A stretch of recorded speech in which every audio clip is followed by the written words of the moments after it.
은혜 받으신 하나님 말씀 창세기 15장 우리 1절부터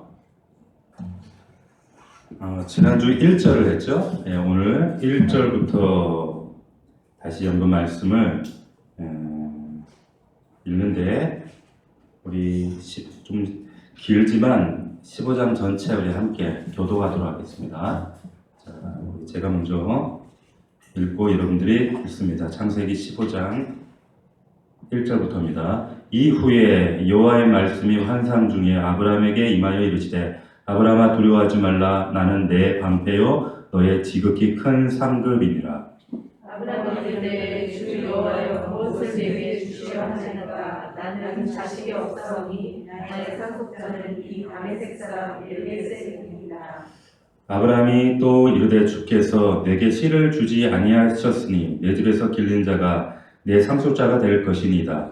여호와의 말씀이 그에게 임하여 이르시되 그 사람이 내 상속자가 아니라 내 몸에서 날 자가 내 상속자가 되리라 하시고 그를 이끌고 밖으로 나가 이르시되 하늘을 우러러 무뼈를 셀 수 있나 보라. 또 그에게 이르시되 내 자손이 이와 같으리라. 아브라함이 여호와를 믿으니 여호와께서 이를 그의 의로 여기시고 또 그에게 이르시되 나는 이 땅을 내게 주어 소유를 삼게 하려고 너를 갈대아인의 우르에서 이끌어낸 여호와니라. 그가 이르되 주 여호와여 내가 이 땅을 소유로 받은 것을 무엇으로 알리리까. 여호와께서 그에게 이르시되 나를 위하여 3년 된 암소와 3년 된 암염소와 3년 된 순양과 산비둘기와 집비둘기 새끼를 가져올지니라. 아브라함이 그 모든 것을 가져다가 그 중간을 쪼개고 그 쪼갠 것을 나누게 하여 놓고 그 새는 쪼개지 아니하였으며 솔개가 그 사체 위에 내릴 때에는 아브라함이 쫓았더라. 그때 아브라함에게 깊은 잠이 임하고 큰 불감과 두려움이 그에게 임하더니 여호와께서 아브라함에게 이르시되 너는 반드시 알라. 내 자손이 이방에서 객이 되어 그들을 섬기겠고 그들은 400년 동안 내 자손을 괴롭히리니 그들이 섬기는 나라를 내가 징벌할지며 그 후에 네 자손이 큰 재물을 이끌고 나오리라. 너는 장수하다가 평안히 조상에게로 돌아가 장사될 것이요 내 형제는 사생하여 땅 땅으로 돌아오리니 이는 아무리 족속의 죄악이 아직 가득 차지 아니함이라 하시더니 해가 져서 어두울 때에 연기나는 화로가 보이며 타는 횃불이 쪼갠 고기 사이로 지나더라. 그날에 여호와께서 아브라함과 더불어 언약을 세워 이르시되 내가 이 땅을 애국강에서부터 그 큰 강 유브라데까지 내 자손에게 주니 곧 겐 족속과 그니스 족속과 간몬 족속과 헷 족속과 그리스 족속과 여가 족속과 다같이 아모리 족속과 가나안 족속과 기르가스 족속과 여부스 족속의 땅이니라 하셨더라. 아멘. 믿으니 의로 여기시고 이와 같은 제목을 하나님 말씀 함께 은혜를 나누도록 하겠습니다. 우리 지난주 말씀을 다시 한번 좀 복기를 해봅시다. 헤브론에서 그 믿음의 자리에서 신앙의 자리에서 흔들림 없이 그 자리를 지키고 있는 아브라함을 하나님이 찾아오셨습니다. 찾아오셔서 그 아브라함에게 하신 말씀이 지난주 우리가 살펴봤던 것처럼 1절이었죠. 하나님께서 이렇게 말씀하죠. 두려워하지 마라. 그리고 난 네 방패다. 난 너의 상급이다. 제일 먼저 하신 말씀이 두려워하지 말라 이렇게 말씀하셨어요. 이것은 아브라함에게만 하신 말씀이 아니죠. 이후에도 이삭에게도 하셨고 야곱에게도 그리고 또 모세에게도 하셨고 1000년이 지난 다윗에게 또 1000년이 지나서 그 신약에 와서 사도 바울에게도 하셨고 오늘날 우리에게도 끊임없이 하나님께서 주시는 음성이 두려워하지 말라라는 말씀이에요. 이 의미가 뭐라 그랬습니까? 거룩하신 하나님 앞에 죄 없으신 하나님 앞에 인간의 어떤 흠도 죄도 하나님은 용납하실 수 없다는 거예요. 왜냐하면 우리는 죄인이기 때문에 거룩하신 하나님과 만나면 충돌하게 됩니다. 그분 앞에 설 수가 없어요. 두렵죠. 그렇기 때문에 우리는 그 거룩하신 하나님 앞에서 그 거룩과 만나면 죽어 마땅한 죄인일 수밖에 없기 때문에 만날 수가 없어요. 그분과 만날 때 그런 두려움이 있는 거예요. 그런데 하나님께서는 당신의 택하신 백성과 자녀들에게는 그런 두려움으로 임하시지 않습니다. 당신의 자녀들에게는 하나님은 자비와 긍휼과 사랑으로 임하신다는 거예요. 지금 그 말씀을 하십니다. 그래서 아브라함에게 두려워하지 마라 이렇게 말씀하신 거죠. 그리고 사랑과 자비의 하나님으로 아브라함에게 다가오시는 겁니다. 자, 그리고 두 번째 하신 말씀이 나는 너의 뭐라 그랬어요? 방패다 이랬어요. 나는 너의 방패다. 이게 무슨 말인가? 우리는 인간은 태어나면서부터 그 출생 자체가 죽음을 향해서 첫 발을 내딛는다 그런 말을 해요. 무슨 말이냐면 출생 자체가 뭐 어린이든 청년이든 장년이든 태어나면서부터 우리는 하루하루 살아간다는 것은 그 의미는 다른 말로 환원하면 우리는 하루하루 죽어간다라고 하는 그런 의미예요. 우리는 유한한 존재고 유한한 기간 속에 유한한 세상 속에서 살아가는 그런 존재들이기 때문에 그런데 그런 우리 유한한 존재가 보호받을 수 있는 방패가 뭐가 있겠어요? 이 세상에. 없어요. 완전한 방패는 없습니다. 안전한 게 없어요. 근데 오직 하나님만 우리에게 유일한 방패가 되어주신다는 거예요. 그래서 하나님께서 아브라함에게 내가 네 방패 되어줄게 말씀하신 거예요. 얼마나 이것이 정말 놀라운 약속이고 이게 큰 위로의 말씀인지 몰라요.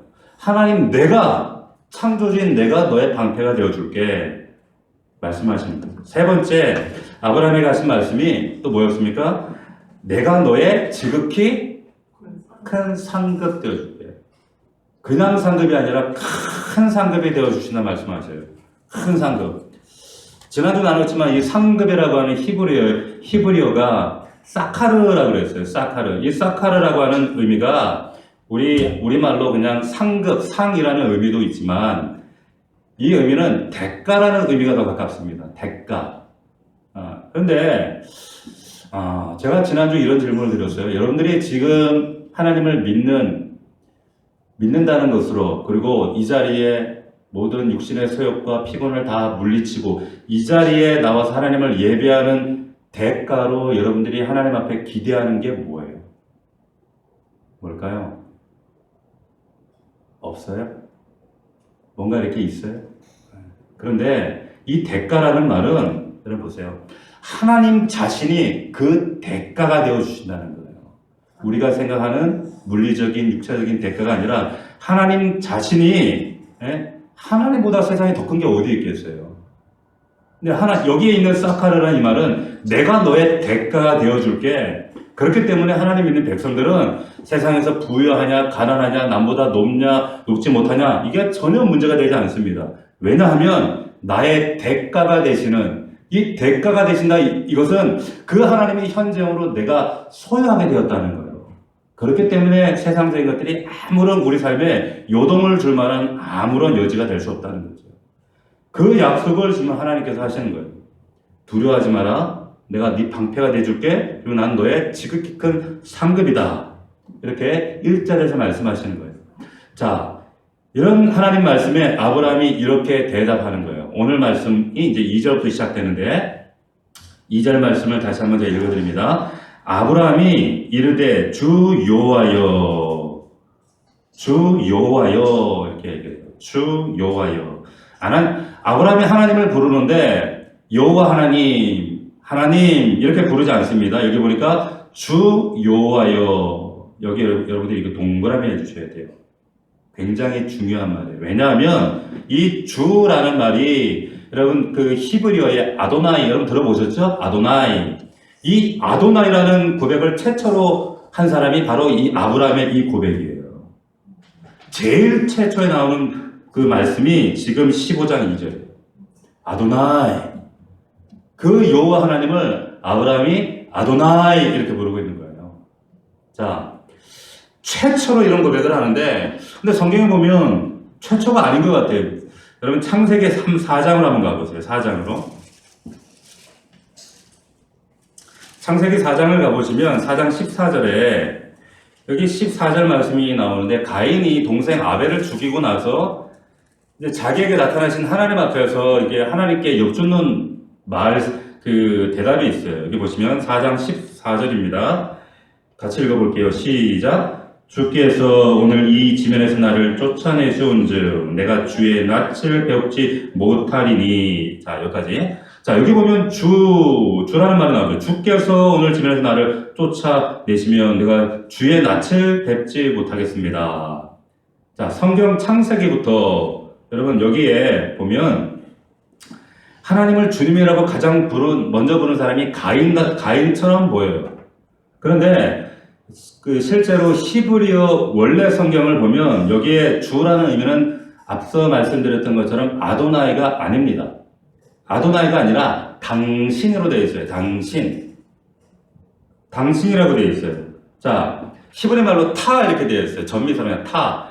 이게 무슨 말이냐면 여러분 우리말에는 그 당신 이러면 3인칭으로 당신 쓸 때는 이것이 극존칭이죠. 극존칭으로 쓸 수가 있어요. 그런데 2인칭으로 당신 이러면 이거는 좀 나를 무시하거나 나를 하대하거나 할 때, 그러니까 이게 약간 뭔가 이렇게 그 성경에서 당신, 하나님을 향해서 당신이라고 하는 쓰는 어감 자체가 이게 부드럽지 않은 거예요. 그래서 여기에 주라고 바꾸는 겁니다.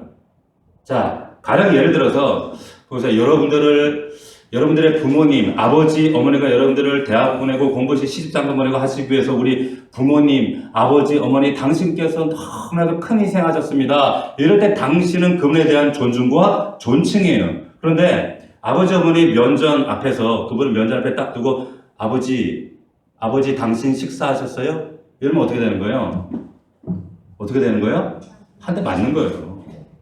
아버지, 어머니 당신 이러면. 그러니까 3인칭일 때는 이게 극존칭이라는 의미가 되는데 면전 2인칭 우리가 그 윗사람을 당신이라고 할 수가 없는 거예요. 마찬가지. 그래서 지금 4장에서는 당신이란 말 대신 주라고 이렇게 번역을 환원해 놓은 겁니다.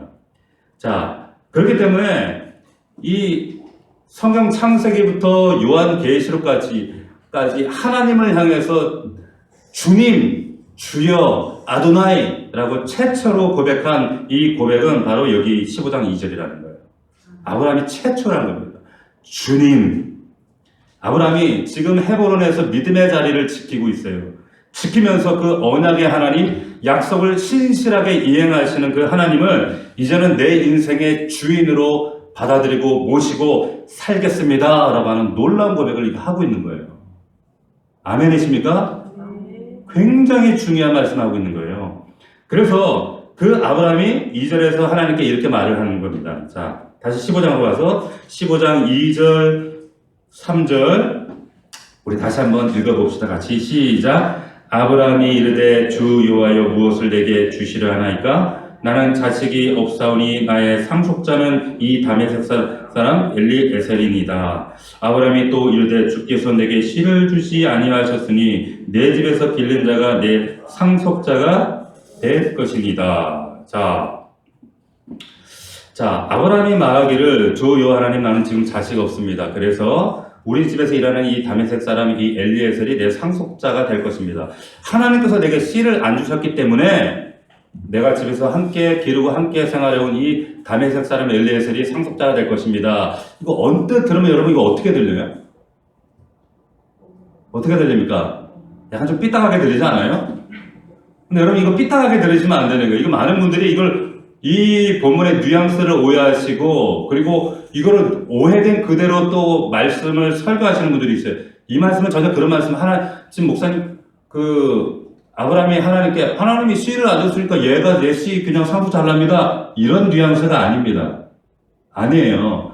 자, 아브라함이 하나님을 불신하는 내용인 것처럼 여겨지기가 굉장히 쉬운 부분인데 그렇지 않다는 거예요. 왜냐?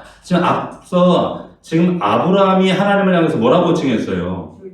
주라고 호칭했단 말이에요. 주, 당신은 나의 주인입니다. 이렇게 고백한 아브라함이에요. 그래서 지금 이 말씀은 아브라함이 하나님을 불신하기 때문에 하는 이 고백이 아니라 하나님을 믿기 때문에 하나님께서 자기에게 약속하신 언약의 내용이 구체적으로 이제 내 삶 가운데 어떻게 이루어지는 그 과정이 어떠할 것인지에 대한 것을 이제 이 과정의 내용을 보여주는 거예요. 자, 잘 보세요. 창세기 12장 2절 아브라함을 처음 부르실 때 12장 2절 말씀에 한번 가보세요. 다시 12장 2절 아브라함을 처음 부르시고 하시는 말씀이 2장 이제 니네 고향을 떠나라. 2절 말씀을 보시면 내가 너로 큰 민족을 이루고 내게 복을 주어 내 이름을 창대하게 하리니 너는 복이 될지라 이렇게 말씀을 합니다. 그런데 지금 하나님께서 살아있는 아브라함에게 언약을 주시는 장면인데 내가 너로 큰 민족을 이루게 할 것이다 약속을 하셔요. 근데 여기에 너의 몸에서 난 자식을 통해 큰 민족을 이룰 것이다 라는 말씀은 아직 하시지 않아요. 이걸 잘 주목하셔야 돼요. 아브라함에게 약속을 하시지만 네 몸에서 난 자식이다라는 아직 말씀 안 하세요. 그리고 이제 한 걸음 더 나가서 13장 14절 우리가 보았던 13장 14절 말씀에도 보면 롯이 떠나는 이 약속을 주시잖아요. 여기에도 보면 12장에서 내가 너로 큰 민족을 이루겠다라고 말씀하시는 하나님께서 이제 13장에서 조금 더 구체적으로 뭐라고 하시냐면 너의 후손이 땅에 티끌만큼 많아질 것이다 이렇게 말씀하셨어요. 자, 네 자손이 그만큼 많아질 것이다. 그럼에도 불구하고 여기에도 하나님께서는 너의 몸에서 난 자손을 통해 그 자손이 이만큼 몸을 통해 나는 자손이 이렇게 많아질 것이다라는 언급은 하시지 않아요. 여러분, 옛날 근동지방에서는 자식이 없는 경우나 내 자식은 아니지만 가정에 어떤 특별한 상황이 될 때 혈통이 아닌 사람을 내 양자로 입적해서 이 사람에게 상속권을 물려주는 경우가 굉장히 근동지방에서는 아주 흔했습니다. 아주 흔했어요.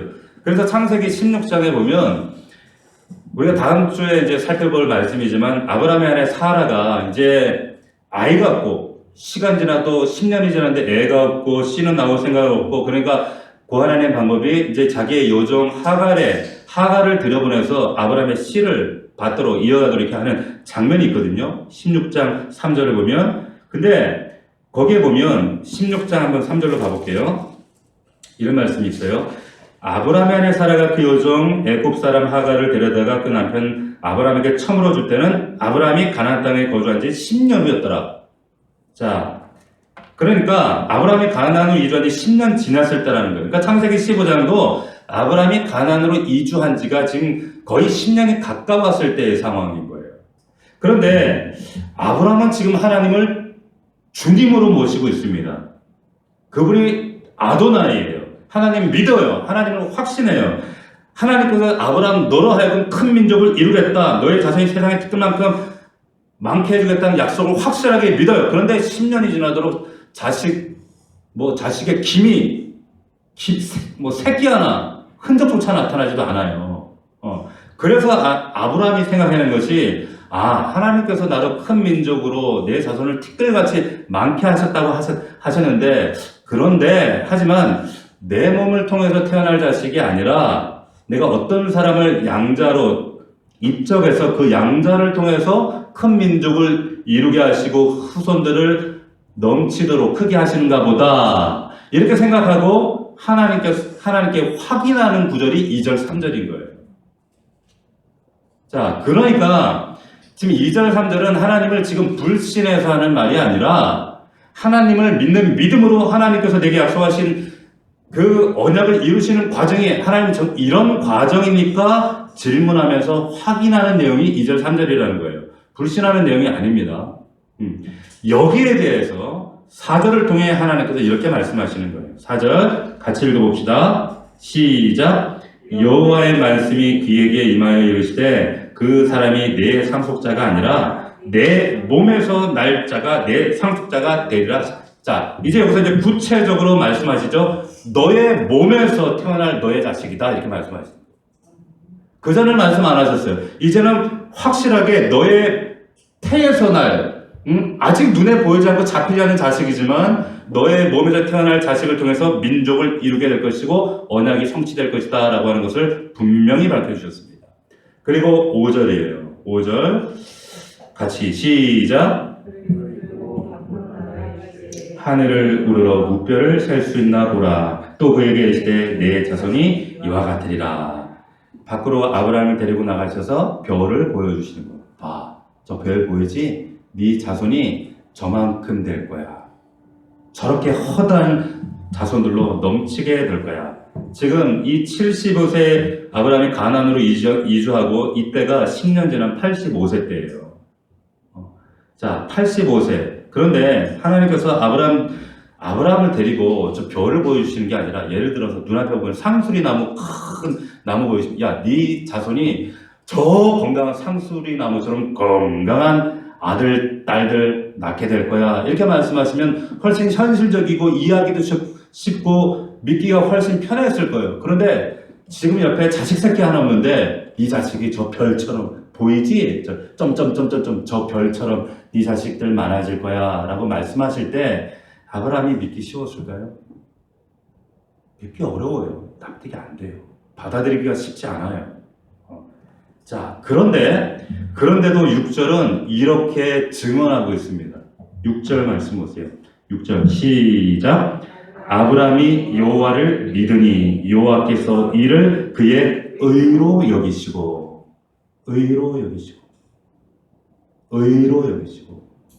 오늘 말씀이 이 6절의 구절이 오늘 말씀의 주제예요. 의로 여기시고. 여러분, 이 말씀이 우리 성경에서, 우리 기독교 신앙에서 가장 중요한 주제이기도 한 그 핵심, 그게 뭐죠? 이신, 칭의. 믿음으로 말미암아 의롭다 칭한다. 이신득의. 믿음으로 말미암아 의를 획득했다, 얻었다라고 하는 그 말씀, 믿음으로 말미암아 의인이 살리라 하박국 의 그리고 루터가 이 말씀의 근간 뿌리를 가지고 종교개혁을 했던 이 말씀, 우리 기독교의 근간 핵심이 되는 이 핵심적인 주제를 15장 6절에서 고백하고 있는 거예요. 아멘입니까? 이 말씀 여러분 잘 이해해요. 믿음이라고 하는 게 뭔가, 여기에서 중요한 단어가 뭐냐? 여기시고라고 하는 단어예요. 여기시고에 여러분이 동그라미 하셔야 돼요. 여기시고, 히브리어로 뭐냐? 이 히브리어가 핫샤브라고 하는 겁니다. 한번 따라해 봅시다. 핫샤브. 옆에 이렇게 적어보세요. 핫샤브. 이 핫샤브, 여기시고라고 하는 의미가 뭐냐면, 성경에 계속 반복적으로 나오는 단어예요. 이게 뭐냐면, 실제로는 그렇지 않은데, 하나님이 그냥 그렇다고 인정해 주시는 것, 이게 핫샤브예요. 이게 여기시고예요. 아브라함 여전히 죄인이에요. 이 말씀 하실 당시에도 여전히 죄인이고 여전히 악해요. 이 사람이 여전히 그 속에 죄가 끓고 있어요. 그런데 하나님이 그렇지 않은 것으로, 실제로는 그런데 그렇지 않다고 인정해 주시는 거예요. 본질적으로는 죄인인데 그렇지 않다고 이제 죄인 아니고 의인이라고 인정해 주신다는 거예요. 왜? 믿음을 보시고. 믿음. 자, 우리가 예수 그리스도를 믿을 때 예수 그리스도 안에 있지만 우리는 여전히 죄인이에요. 본질적으로는 죄가 있어요. 혈기가 있어요. 미워해요. 원망해요. 내 안에 정말 돌이킬 수 없는 눈물과 아픔과 상처로 누군가를 늘 해코제 마음으로 살인해요. 끊임없이 십계명의 죄를 범해요. 자, 그럼에도 불구하고 본질적으로 죄인이지만 그리스도 안에 있는 우리를 하나님은 그냥 그럼에도 불구하고 의롭다고, 실제로는 죄인인데 그렇지 않다고 인정해 주신다는 거예요. 아멘입니까? 아멘. 이게 믿음으로 말미암는 의예요. 자, 이 이신칭의, 이신득의, 예? 이것은 우리가 잘나고 똑똑해서 아니에요. 하나님께서 우리에게 주신 선물입니다. 자, 이 이신칭의, 이거를 이 본문의 말씀 중에서 우리가 두 가지를 한번 곰곰이 생각을 해보셔야 됩니다. 그게 뭐냐면, 여전히 우리는 본질적으로 죄인이고 더럽고 추악한데, 그런데 하나님은 믿음으로 예수 그리스도 안에 있는 믿음 안에서 우리를 그렇지 않다고 하나님이 여겨주신다면, 인정해주신다면, 그렇다면 우리는 앞으로 어떻게 살아야 될 사람들이에요? 그렇게 여겨주시는 그 하나님 면전 앞에서 이제는 거룩한 삶을 추구해야만 하는 사람들이라고 하는 거예요. 그래서 우리가 신앙생활을 하는 거예요. 신앙만 하는 것이 아니라 생활도 우리가 영위하는 거예요. 의롭지도 않은데 거룩하지도 않은데 하나님께서 나를 의롭다 거룩하다 인정해 주셨거든요. 그렇기 때문에 하나님 앞에서 몸부림치는 거예요. 그렇게 살려고. 여러분, 정말 그리스도 안에서 이제는 내가 그리스도 안에서 의롭고 거룩한 삶을 추구하는 자가 되어야 하는데, 그런데 그런 그런 거룩한 삶을 추구하는 것을 우리가 전문적인 용어로 우리가 성화의 삶을 산다 그렇게 얘기를 하잖아요. 그런데 그런 성화의 삶, 거룩을 추구하는 의로운 삶을 바라보고 열망하고 갈망하는 그런 삶의 그 마음이 관심이 없어요, 내 안에. 관심이 없다면 본질적으로 나는 더러운 죄인이고 추악한 죄인임에도 불구하고 그리스도 안에서 나를 의롭다 여겨주셨는데 인정해 주신 그 하나님 앞에서 그렇다면 그것은 아직까지 나를 그렇게 인정해 주신 하나님을 못 믿는 것을 의미할 수도 있어요. 다시 한번, 하나님은 나를 본질적으로 죄인이지만 그렇지만 아니야 라고 여겨주시고 인정해 주시는 하나님이세요. 그 하나님을 내가 인정한다면 내가 거룩한 삶을 추구하는 것이, 그런데 거기에 관심이 없고 그런데 여전히 하나님은 하나님이고 내 삶은 삶이요 라고 내 이율배반적인 이원론적인 그런 삶을 산다고 하는 것은 그 하나님, 나를 그렇게 여겨주시는 하나님에 대한 그 믿음이 아닐 수도 있다라는 거예요. 그래서 절대로 신앙과 우리의 삶은 여러분 분리될 수가 없다는 거예요. 자, 또 한 가지는 우리가 이 이신층이 우리가 믿음으로 하나님께 의롭게 되었다. 이것은 제가 지금 2주 동안 계속적으로 믿음의 본질에 대해서 얘기를 했거든요. 믿음은 과업이 아니라 하나님과 대상과의 나와의 1대1 관계다. 그러니까 믿음은 관계다. 다시 말하면 보세요. 믿음으로 말미암아 죄인이 의롭다, 의인이 되었다. 죄인에서 의인이 됐다는 것은 다른 말로 하나님을 상대할 사람이 되었다는 거예요. 죄인은 하나님을 거룩하신 분과 상대할 수가 없단 말이에요. 그런데 이제 의인은 하나님과 상대할 수 있어요. 이것은 뭐냐? 하나님과 관계하게 되었다는 말이에요. 무엇을 통해서? 믿음을 통해서. 그렇기 때문에 아브라함이 하나님을 믿었더니 하나님이 이 아브라함의 믿음을 의로 하나님이 인정해 주셨다. 이 말은 이제 하나님과의 관계 속으로 들어갔다. 이 말씀하시는 겁니다. 자, 그렇기 때문에 여러분 피조물인 하찮은 이 인간이 우리가 거룩하신 정말 그 창조주 하나님과 상대할 수 있는 관계를 맺을 수 있는 유일한 방법은 단 한 가지예요. 그게 뭐예요? 믿음이라고 하는 거예요. 다른 거 없어요. 믿음이라고 하는 거예요. 이 믿음. 여러분, 우리가 우리 부부지간의 관계를 어떤 관계인가 생각해보면 우리가 쉽게 이해가 돼요. 남남이잖아요. 원래 피 한 방울 섞이지 않은 남남이에요. 그냥 정말 만나기 전까지는 서로 전혀 몰랐던 그런 남남이었는데 그 남남이 서로 한몸 되어서 한평생을 해로하기 위해서 여러분 정말로 절대적으로 필요한 게 있어요. 그게 뭐예요? 믿음이에요. 이 믿음만이 부부 관계를 관계답게 하고 그리고 관계 안에서 가정 생활을 가정이 가정되게 하는 거예요. 그 핵심이 믿음이라고 하는 하나님과의 관계도 마찬가지예요. 피조물인 인간과 하나님 그 관계 속에 들어갈 수 있는 교제할 수 있는 유일한 길은 믿음이라는 것을 우리가 알게 된다는 거예요. 그래서 믿음이 중요하다는 거죠. 자, 7절 말씀, 15장 7절. 같이 한번 읽어봅시다. 시작. 또 그에게 이르시되 나는 이 땅을 내게 주어 소유를 삼게 하려고 너를 갈대아 있는 우르에서 이끌어낸 여호와니라. 자, 성경이 하나님을 여호와라고 표현할 때는 언약을 지키시는 하나님이다라는 표현을 강조하기 위해서 여호와라고 칭한다고 제가 말씀드렸어요. 그러니까 네가 지금 자식은 없지만 네 자식을 하늘의 별처럼 만들어 줄 거야. 이것은 세상 사람의 말이 아니라는 거예요.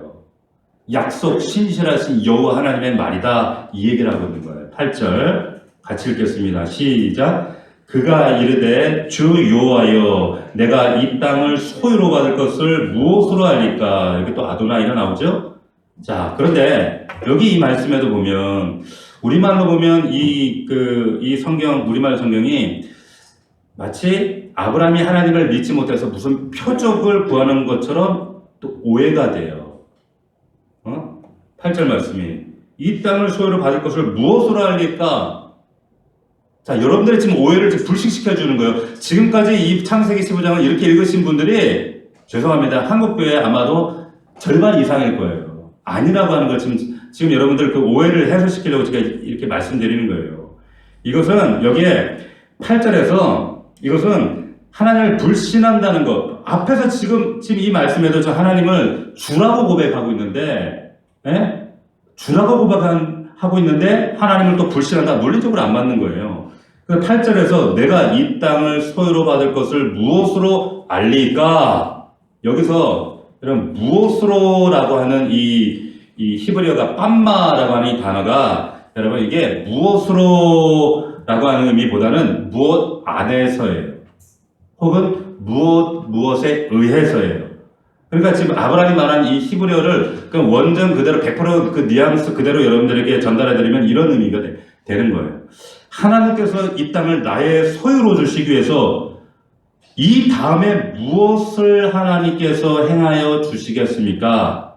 이 말이에요. 이 말은 불신이 아니라 여러분 확신입니다.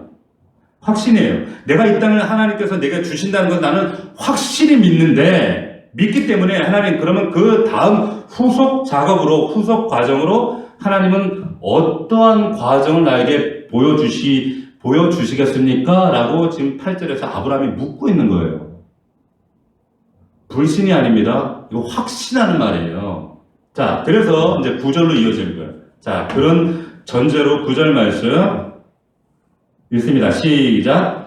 여호와께서 그에게 이르시되 나를 위하여 3년 된 암소와 3년 된 암염소와 3년 된 순양과 산비둘기와 집비둘기 새끼를 가져올지니라. 자, 짐승과 비둘기 동물 짐승은 3년째 될 때가 제일 완전하게 건강하게 자랐을 때가 3년째예요. 이 말씀은 가장 완전하고 온전한 짐승을 바쳐라 이 말씀하시는 거예요. 자, 그리고 10절 제가 읽습니다. 아브라함이 그 모든 것을 가져다가 그 중간을 쪼개고 그 쪼갠 곳을 마주 대하여 놓고 그 새는 쪼개지 아니하였으며. 자, 여기 말씀 여러분들 잘 보셔야 돼요. 이 말씀도 여러분들이 오해하는 말씀들 중에 하나입니다. 자, 여기 말씀에 보면 짐승과 집비둘기 산비둘 새끼 제물로 가져오라고 했는데 이것들을 반을 쪼개요. 쪼개진 것들을 마주 대하여 놓고 이제 놓아요. 이제 이 사체를 제물을. 자, 아브라함이 그렇게 했다는 것은 오늘 말씀에 생략되어 있지만 이것은 하나님이 그렇게 하라고 명하신 겁니다. 잘 들으세요. 이것은 하나님이 그렇게 하라고 명령하신 겁니다. 자, 그래서 그 제물을 명령하시고 쪼개놓으라. 그런데 쪼개지 않은 게 있어요. 뭘 쪼개지 않았어요? 새는 쪼개지 않았어요. 새는 쪼개지 않고 그냥 두었습니다. 왜 안 쪼갰어요? 왜 안 쪼갰습니까? 자, 제가 여러분들에게 이 질문을 드리는 이유가 있어요. 이 말씀을 굉장히 많이 곡해되고 있는 본문 말씀이에요. 그래서 이 뒤에 보면은 보면 그 솔개가 나타나고, 그래서 뒤에 보면 이제 그 후손들이 400년 종살할 것이다. 그러니까 이 내용의 전개를 이렇게 여러분들 이해하시고 설교하시는 내용들을 왕왕 들으셨을 거예요. 아브라함이 쪼개지 않았기 때문에 그래서 마귀가 솔개가 나타났고, 그리고 그 저주의 대가로 이스라엘 백성들이 400년 동안 종살이하게 되었다. 여러분, 지금까지 그렇게 이해하셨던 분, 그런 설교 들으신 분, 여러분, 그건 절대 아니에요. 그건 절대 성경 어디에도 없는 그런 아주 그 괴상한 해석이에요. 여러분, 여기에 지금 새를 쪼개지 않은 것도 하나님의 말씀 명령입니다. 왜냐하면 레위기에 가면 여러분 동물 제사법이 나와요. 이후에 이 성경도 모세가 쓰고 있죠. 레위기에 그 제사법을 기록할 때 새는 여러분 쪼개지 않습니다. 이제 쪼개지 않아요. 어떻게 합니까? 목을 비틀어요. 절대 새는 쪼개지 않게. 레위기 하나님의 명령하신 대로 지금 아브라함은 한 거예요. 왜냐? 새는 쪼갤 만큼의 크기의 몸집이 아니기 때문에 그래서 집비둘기, 산비둘기를 마주 놓는 거예요. 오해하시면 안 됩니다. 이 말씀을 전혀 이렇게 곡해가지고 이 말씀이 전혀 다른 말씀으로 지금 전개를 그렇게 해 나가시는 분들이 있어요. 자, 그 오해를 좀 여러분들이 불식했으면 좋겠고, 11절 말씀 보세요. 솔개가 그 사체 위에 내릴 때는 아브라함이 쫓았더라. 여러분, 이거 솔개가 마귀예요? 사탄이에요? 성경에 그런 말 없어요. 여러분, 지금 짐승을 땅바닥에 이게 쪼개놓으니까 당연히 사체를 모르고 솔개가 자연 섭리적으로 이렇게 돌아오는 거예요. 그 사체를 먹으려고. 근데 아브라함이 어떻게 합니까? 먹지 못하고 쫓아냈다 그러잖아요. 왜 그렇게 했어요? 하나님 때문에. 하나님의 재물이기 때문에. 쫓아낸 것 뿐이에요. 자, 여기서 우리가 굳이 적용을 한다면 우리가 이렇게 이해할 수는 있어요. 우리가 하나님과 바른 관계를 맺으러 갈 때는 반드시 이 세상에 역사하는 반대하는 세력들은 하나님과의 이 관계, 방해하는 세력이 있다는 것을 여러분들이 인지하셔야 돼요. 반드시 그렇습니다. 적극적이든 소극적이든 간에 그것이 가정이든 밖에서든 하나님 앞에 우리가 온전한 예배, 온전한 관계를, 이 믿음의 관계를 이루어갈 때 반드시 방해하는 세력이 있어요. 아브라함이 이것을 쫓아냈어요. 이 쫓아낸 것은 왜 쫓아냈어요? 믿음 때문이에요. 하나님을 향한 믿음 때문에. 그래서 우리가 반드시 우리를 방해하는 이 믿음의 관계를 방해하는 세력이, 역사하는 세력이 있을 때 우리가 해야 될 것은 뭐예요? 쫓아내야 돼요. 물리쳐야 되는 거예요. 여기에 물리치지 못하면 여러분 이 예배 자체가 무너질 수밖에 없는 거예요. 자, 12절 말씀. 자, 12절 말씀 같이 읽겠습니다. 시작. 해질 때에 아브라함에게 깊은 잠이 임하고 큰 흑암과 두려움이 그에게 임하였더니. 자, 새 새끼를 쪼개지 않아서 지금 두려워서 이렇게 된 거 아니에요?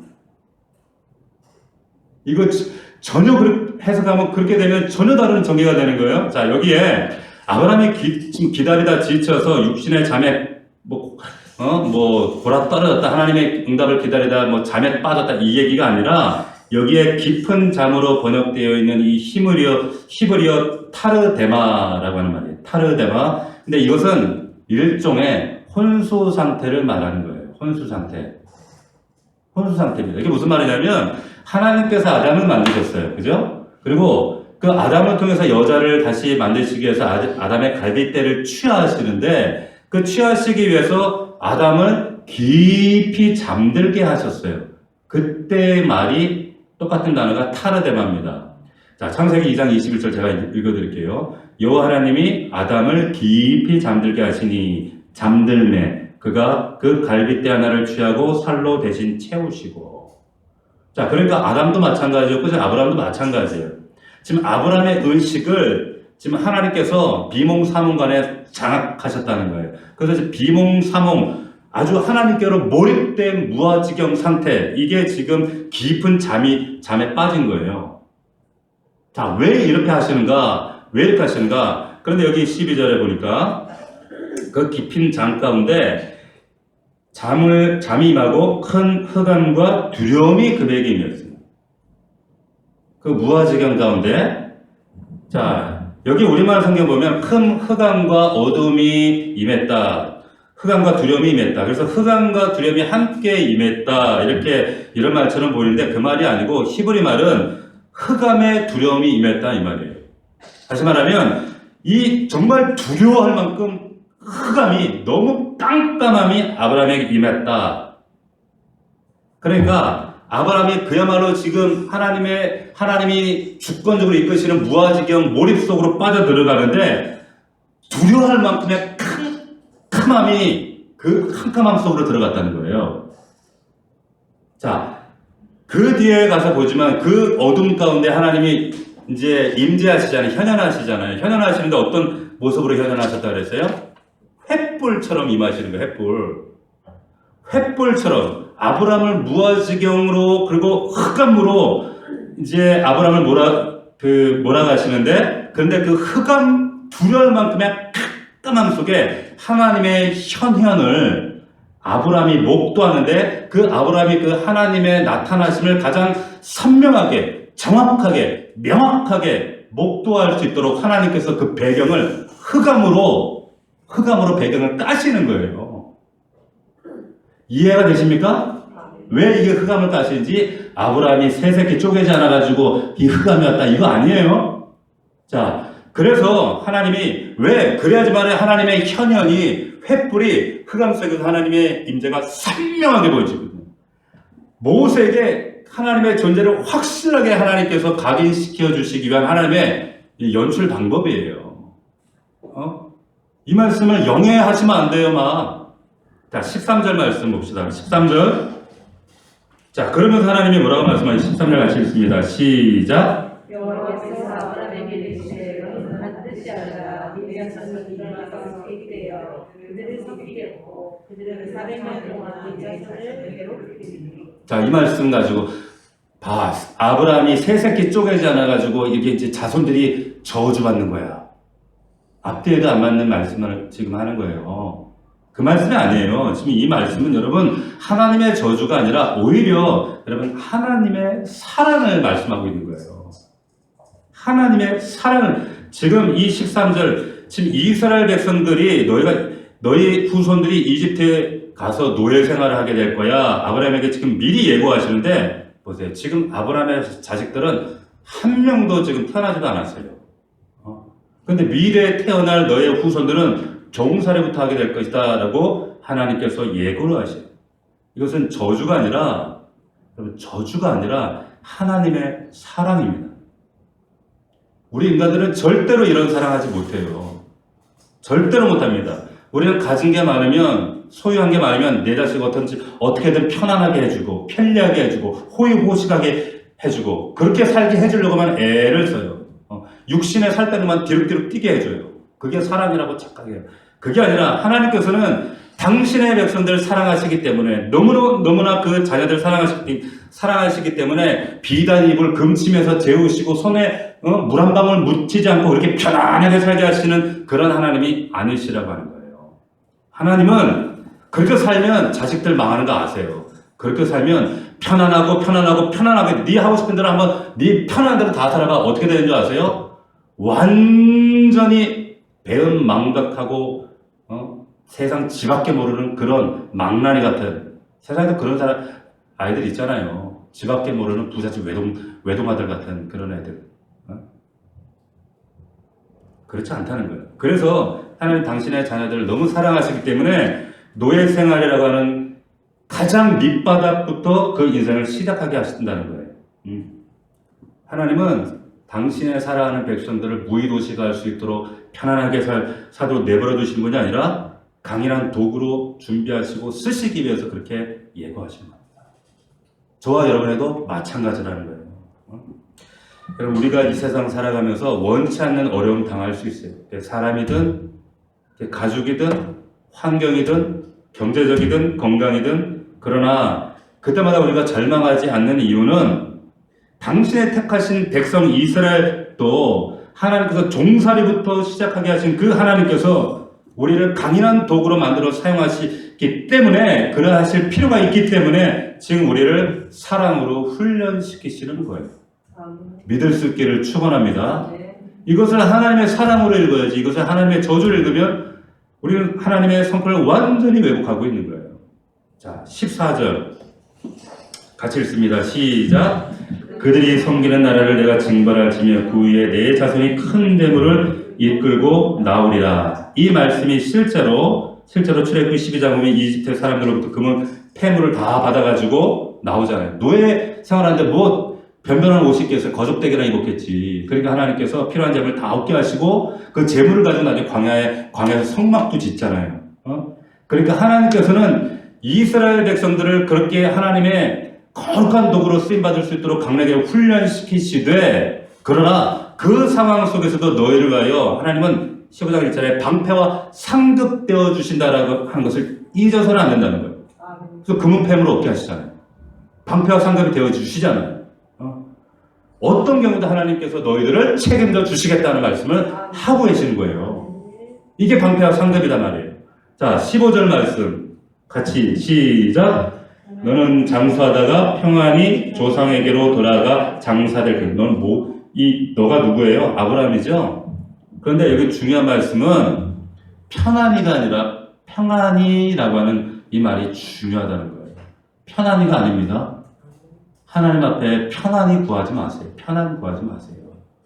요즘 얼마나 빼요. 청소도 기계가 알아서 해주고, 설거지도 기계가 해주고, 빨래도 기계가 해주고, 말리는 것도 기계가 해주고, 좀 있으면 이제 빨래 널어주는 것도 나오지 않을까 싶어요. 그러니까 사지백차가 옛날에 우리가 몸 굴리는 것보다 제가 집에서 요즘 살림을 하면 할만해. 할만하다니까요? 다 해주는데 뭐 기계가. 사지백차가 옛날보다 100분의 1도 일을 안 해요. 얼마나 편안한지 몰라요. 그렇게 편안한데, 그렇게 편안한 삶을 사는데 우리 안에 우리의 삶이 평안한가요? 평안해졌어요? 전혀 그렇지 않다는 거예요.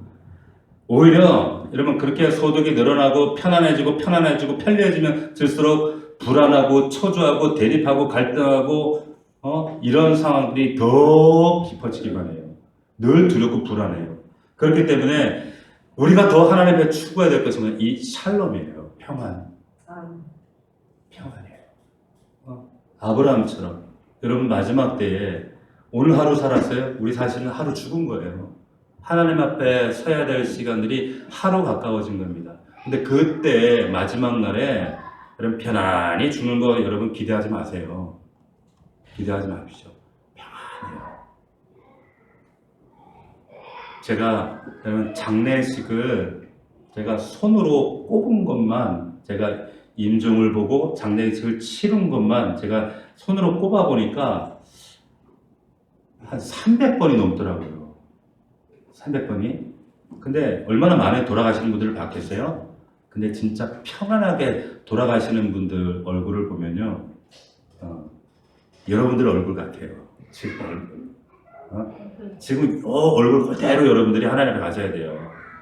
집에서 싸우고 지지고 볶고 막 짜증내고 엄마하고 그럴 때 말고 남편 바가지 긁을 때 그 얼굴 말고 지금 요대로 얼굴 그대로 하나님 앞에 가실 수 있기를 축복합니다. 아멘. 그게 평안이라고 하는 거예요. 자, 16절 말씀 16절 같이 읽어봅시다. 시작. 내 자손은 4대 만에 이 땅으로 돌아오리니. 자, 여기 보면 4대 만에 이 땅으로 돌아온다. 한 대가 어린아이가 자라서 장년이 돼서 다시 아이를 낳아서 그 아이가 자랄 때까지 한 세대, 이걸 한 세대 30년 이렇게 보는데 여기 한 대, 이 히브리 사람들은 한 세대를 100년으로 또 표현하게 됐습니다. 자신의 일생을 한 100년으로 보는 거예요. 그래서 여기 4세대 하면 400년이죠. 4대 하면. 그러니까 여기 13절의 말씀 400년 동안 노예 생활할 것이다 말씀과 일치가 되는 거예요. 그래서 하나님이 이스라엘 백성들 이집트에서 400년 동안 노예 생활을 시킨다. 이런 이스라엘 백성들을 훈련시키는 이유도 있지만 또 하나의 목적이 있다는 거예요. 뭐냐? 그러면 하나님의 역사와 섭리하심은 단편적이지 않습니다. 복합적이고 입체적이고 다원적이에요. 여러분들에게 나타나는 하나님의 여러 가지 보여주시는 사인과 모습들을 단편적으로 해석하시면 안 돼요. 근데 대부분 단편적으로 해석해요. 다원적이고 입체적으로 하나님 말씀하세요. 자, 또 다른 한편으로는 이 이스라엘 민족을 이집트에 훈련한 400년의 시간이었지만 다른 한편에서는 가나안 땅에서 불의한 삶을 사고 있던 이 아모리족 속의 회개의 시간이 400년인 거예요. 이 많은 원주민들이 있었지만 그 원주민들의 가장 강한 족속이 아모리 족속이었어요. 그 대표격이 아모리 족속인데 이 폐역한 삶을 살고 있던 아모리 족속이 끝내 돌아오지 않을 때 결국 어떻게 하는지 아세요? 400년이 지나고 훈련한 이 이스라엘을 통해서 이들을 도구 삼아서 심판해 버리시는 거예요. 아모리 족속을. 여러분들 다 말씀을 통해 아시잖아요. 자, 이 말씀을 통해 우리가 깨달을 수 있는 건 뭡니까? 하나님은 자비와 긍휼과 사랑의 하나님이시지만 하나님은 반드시 심판하시는 하나님이세요. 한 번 죽는 것은 사람에게 구에는 심판이 있다라고 했어요. 믿지 않는 자에게는 천국이냐 지옥이냐의 심판이지만 믿는 자에게 여러분들 우리의 심판은 그 심판이 아니라고 말씀드렸죠? 무슨 심판이에요? 결산하는 심판이에요. 너에게 준 시간과 몸과 너에게 준 가능성, 이 모든 것을 가지고 하나님 앞에 어떻게 드렸는가라고 하는 것을 결산하시고 셈하시는 하나님이시다라고 하는 의미예요. 반드시 하나님은 그렇게 우리에게 셈을 하십니다. 17절 말씀 같이 읽습니다. 시작. 해가 져서 어두울 때에 연기나는 화로가 보이며 타는 횃불이 쪼갠 고기 사이로 지나더라. 자, 하나님이 횃불 모양으로 현현하셔서 쪼갠 고기 사이로 지나가세요. 그리고 말씀하시기를 18절부터 읽습니다. 같이 시작. 그날에 여호와께서 아브람과 더불어 언약을 세워 이르시되 내가 이 땅을 애굽 강에서부터 그 큰 강 유브라데까지 네 자손에게 주노니 곧 겐 족속과 그리 족속과 감몬 족속과 곧 헷 족속과 브리 족속과 르바 족속과 아모리 족속과 가나안 족속과 기르다 족속과 여부 족속의 땅이니라 하셨더라. 자, 여기 보시면 하나님께서 그동안 가나안 땅 어디 주겠다 구체적으로 얘기 안 했어요. 근데 이제 여기서부터 구체적으로 정확한 경계를 말씀하시는데 어디냐? 애굽 강에서부터 유브라데 강 유역까지. 자, 이 모든 땅을 너와 내 자손에게 준다. 18절 맨 마지막에 보면 내 자손에게 주노니 이렇게 말씀하셨는데 우리말로는 현재형으로 되어 있지만 히브리 원문에는 여기는 완료형으로 되어 있어요. 그러니까 이미 너의 자손에게 주었다 이렇게 되어 있어요. 주었다는 거예요. 근데 자식 한 명 없는데? 자식도 아직 못 낳는데? 네? 그런데 태어나지도 않은 자식들에게 주었다? 그래서 하나님의 말씀은 여러분들에게 제가 약속어미라고 말씀드리는 그래서 그런 거예요. 우리는 하나님, 자식이라도 하나 갖다 놓고 그런 얘기 하세요. 현찰 주세요. 이러지만 하나님은 그런 방식으로 하지 않으시고 반드시 하나님은 말씀을 통해서 여러분들이 복사하는 말씀이나 강단에 선포되어지는 하나님 말씀을 통해서 그 말씀이 내 안에 신비에 꽂힐 때 그게 어떤 말씀 각자에게 다 다르지만 그 말씀을 내가 붙잡을 때 대신 내 약속음이 되어지고 그 말씀을 주장할 수가 있는 하나님 앞에. 그리고 그 말씀은 여러분 완료형으로 이루어진 거예요. 이루어진 거나 마찬가지. 그래서 그 말씀을 붙들고 약속음을 붙들고 기도하는 게 여러분 그게 기도예요. 그냥 하나님께 이거 주세요 저거 막 떼쓰는 게 기도가 아니라 말씀을 반드시 붙잡고 기도해야 되는 거예요. 아멘입니까? 그럴 때 하나님께서 여러분들에게 역사하시는 줄로 믿습니다. 자, 그래서 확고하게 이 애국강에서부터 유브라데까지 너희 땅이 될 거야. 근데 이 말씀이 실제로 언제 이루어지는가? 솔로몬 시대 때 1000년이 지나서 솔로몬 시대 때 실제로 애국강에서 유브라데까지 이 땅이 이 이스라엘에게 편입이 됩니다. 역사적으로 실제로. 하나님의 말씀은 한치의 오차가 없어요. 정확하게 이루어져요. 정확하게 이루시는 하나님 말씀입니다. 그런데 자 여기서 하나님께서 왜 횃불 형상으로 나타내셔서 왜 하필 그 고기 사이로 하나님이 직접 지나가시는가? 그 쪼갠 고기 사이로.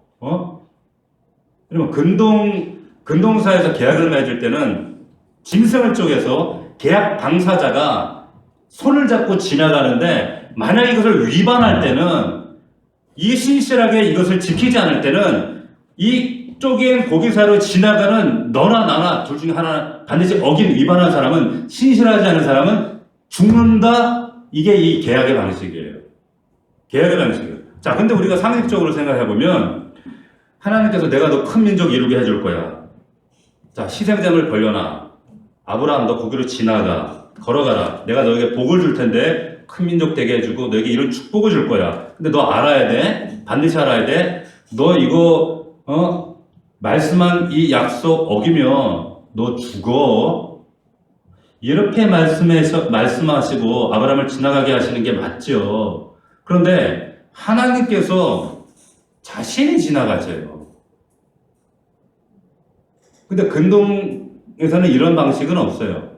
그런데 모리아산에서도 하나님이 이런 방식의 맹세를 하시거든요. 자신을 걸고 맹세를 하신단 말이에요. 그럼 맹세는 누가 하는 거냐? 낮은 자가 높은 자를 향해서 하는 겁니다. 그러니까 높은 사람은 맹세할 필요가 없어요. 이런 맹세 방식이 필요하지 않아요. 근데 하나님은 아브라함의 22장에도 거듭 이런 맹세를 하시거든요. 왜 고기 사이로 하나님이 지나가세요?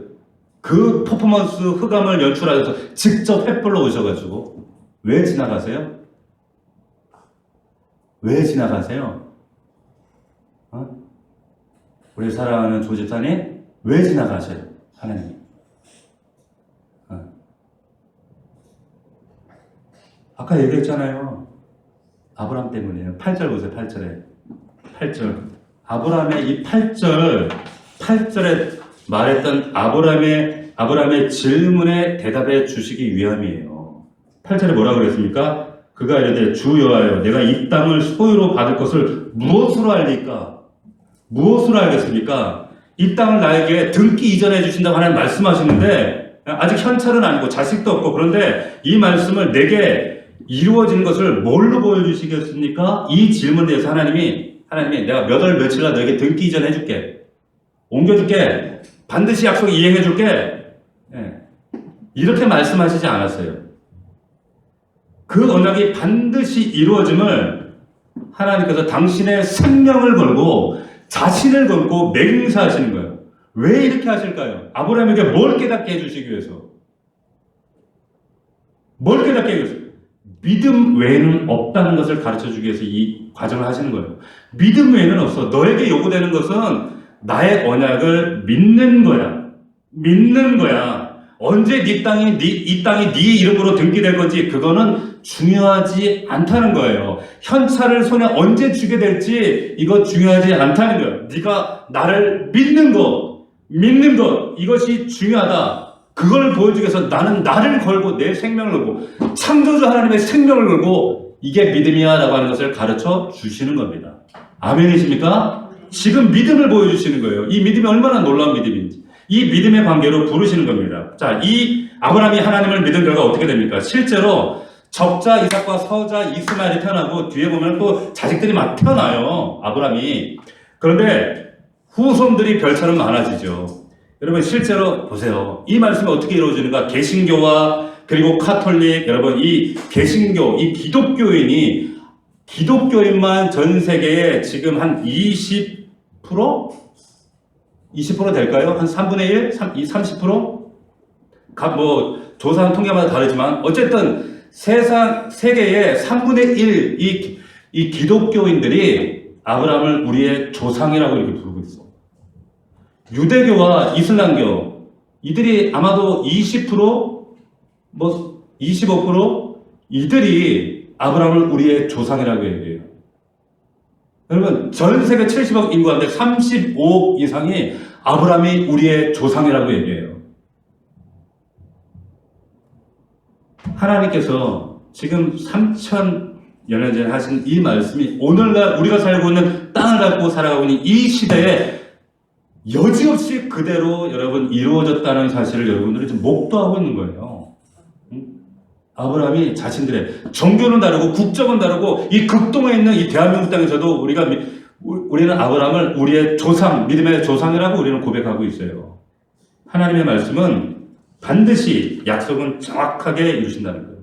자, 믿음만이 우리를 온전하게 합니다. 믿음만이 우리의 방패이시고 상급이신 하나님과 바른 관계 안에 들어요. 그래서 하나님이 자신을 걸고 나를 믿으라고 하시는 거예요. 믿으라. 믿음만이 살 길이다.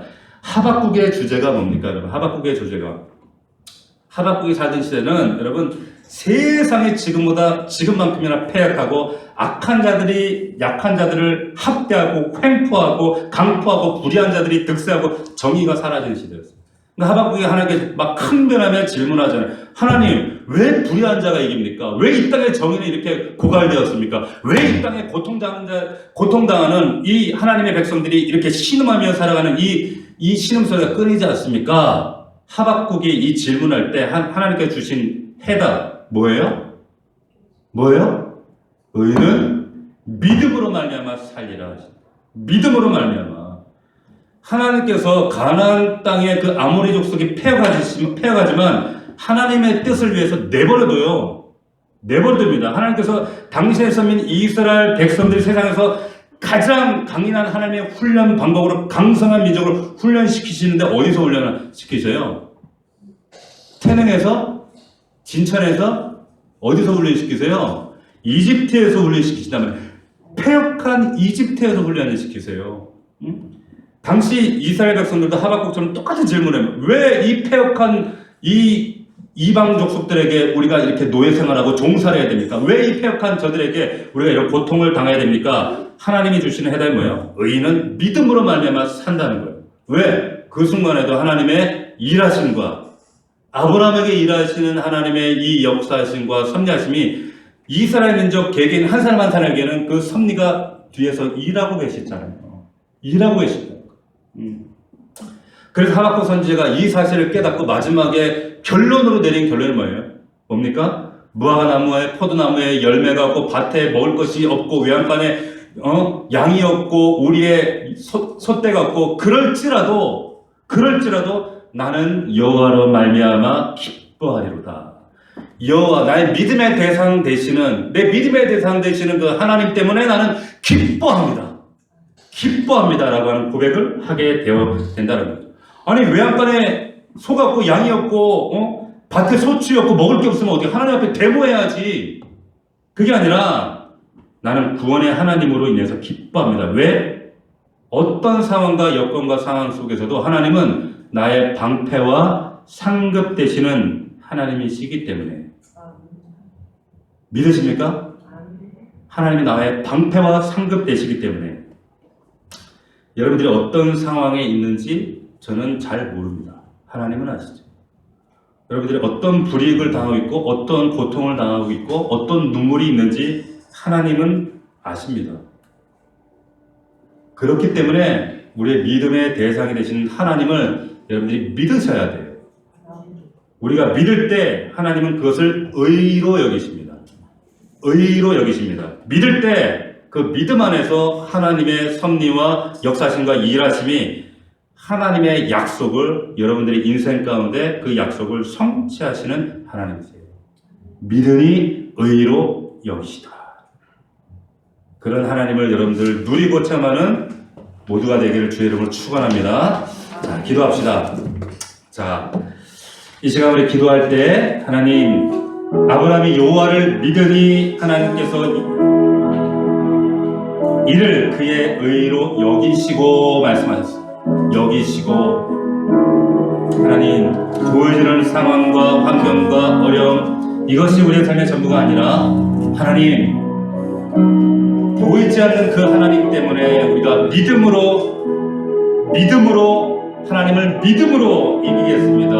하나님 도와주시옵소서. 아브라함처럼 이 약속의 하나님을 붙들고 믿음으로 아버지 승리할 수 있도록 도와주시옵소서. 약속의 말씀 붙들고 우리 간절한 마음으로 우리 주여 세 번으로 통성으로 기도합시다. 주여